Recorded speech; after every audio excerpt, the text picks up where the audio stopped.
planchons ont pour grand avantage qu'elles vont tenir parfaitement leur sillon une fois qu'on les a appliquées. Et on a une application qui est extrêmement facile parce qu'elle garde une très bonne fluidité, alors que d'un autre côté, les sillons restent parfaitement en place.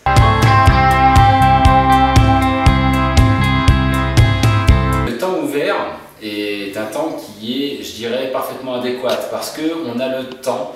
On a un temps ouvert qui dépasse les 30 minutes, qui nous permet d'ajuster, qui nous permet de faire une pause si besoin.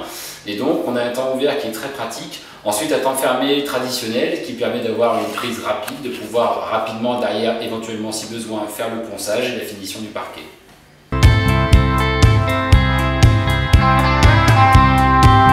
On peut très facilement décharger les cartons grâce au poignet du camion ou bien lorsqu'ils sont emmenés par le livreur. En plus, on peut gerber les cartons sur une hauteur de 4, mais ça nous permet aussi, le fait d'avoir choisi de prendre un emballage de 12 kg, de pouvoir soulever facilement les charges sans trop peiner. Et ça, c'est un emballage qui est très bien conçu.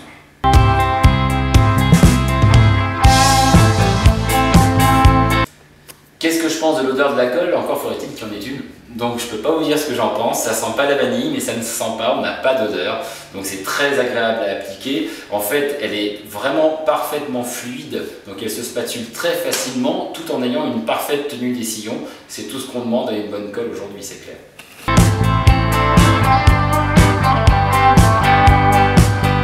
On va avoir à ouvrir notre emballage, on est sur des poches unitaires de 6 kg, donc on va ouvrir le coin de l'emballage pour pouvoir du coup avoir un débit de colle que l'on va maîtriser lorsque l'on va pousser sur la poche. Ensuite on va donc spatuler en respectant le geste du parquetteur, c'est-à-dire en faisant des 8.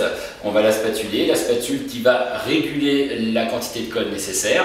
On va jongler en fait entre des spatules numéro 3, numéro 4 et numéro 5 en fonction du grammage que l'on va apporter. Prendre par exemple une spatule numéro 3 pour coller une sous-couche sur un support, prendre une spatule numéro 5 pour coller un parquet sur un support classique, donc un parquet sur une sous-couche ou un parquet sur une chape béton. Et puis lorsque l'on aura besoin de faire des bonnes compensations de niveau, on passera à la spatule numéro 4.